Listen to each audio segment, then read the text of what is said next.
What's up, beautiful people?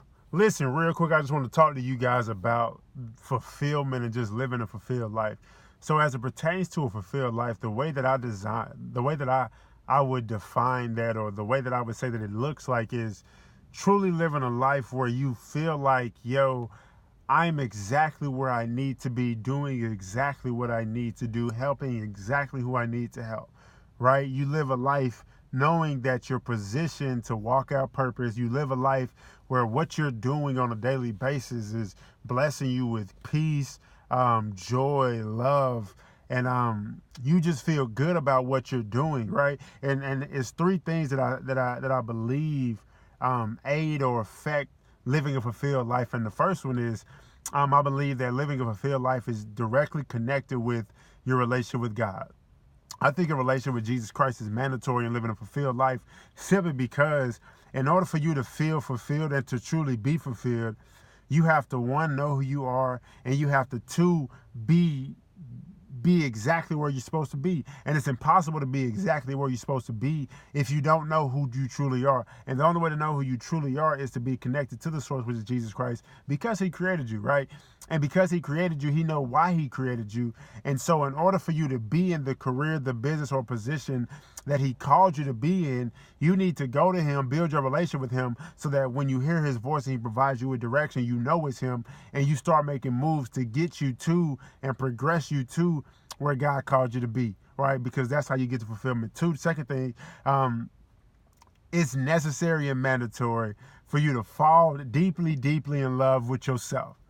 And this is why. The Bible tells us love God with all our heart, mind, soul, and spirit. And the second thing, love our neighbors as we love ourselves. When it comes to being fulfilled and to give on the level that we're called to give, you have to fall in love with yourself, because what your gift is, what your purpose is, it's not about you at all. And it's 100% about what gift God gave you to give to other people. Right? So for example, me speaking, if I didn't love y'all, if I didn't care about y'all, you wouldn't be able to check my Instagram and see me doing videos or doing posts. Why?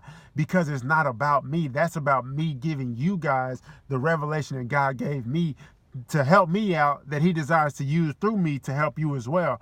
So it's necessary to fall in love with yourself so you can be positioned to love other people, right? And the third thing is, and this is a result of getting a relationship with God, right, and falling in love with yourself, is you have to have a certain level of confidence, because what God calls you to do and to get done is very, very big. In order for you to actually have the faith and to be comfortable pursuing that thing, you have to have a supreme level of confidence, and your supreme level of confidence comes from being connected with God and falling in love with yourself. Because the more you love God, the more time you spend with God, the more you'll really start to believe that his word is true. And once you believe his word is true, then when you hear Jeremiah 29:11, when you hear Romans 8:28, when you hear Matthew 6:33, you will believe the words of those verses, and you will know, because God can't lie, because he's not a man. Everything that he tells you to do and directs you to do, and everything that this Bible says, the words of it, the blessings of it, of the obedience and the discipline and the importance of having faith and walking by faith, once you start believing that stuff and living a life that reflects that, and you move in that thing, you will start to see God move more in your life, which will then be a result, or will end in a result of you being more fulfilled in life.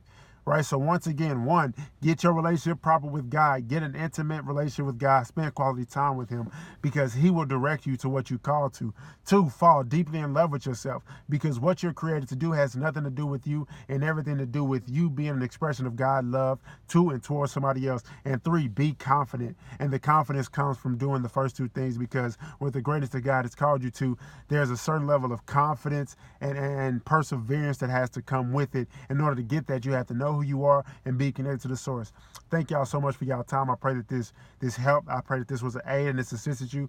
And I pray that it was a blessing to you. So yeah, look, y'all have a blessed rest of the day. Yeah, peace out.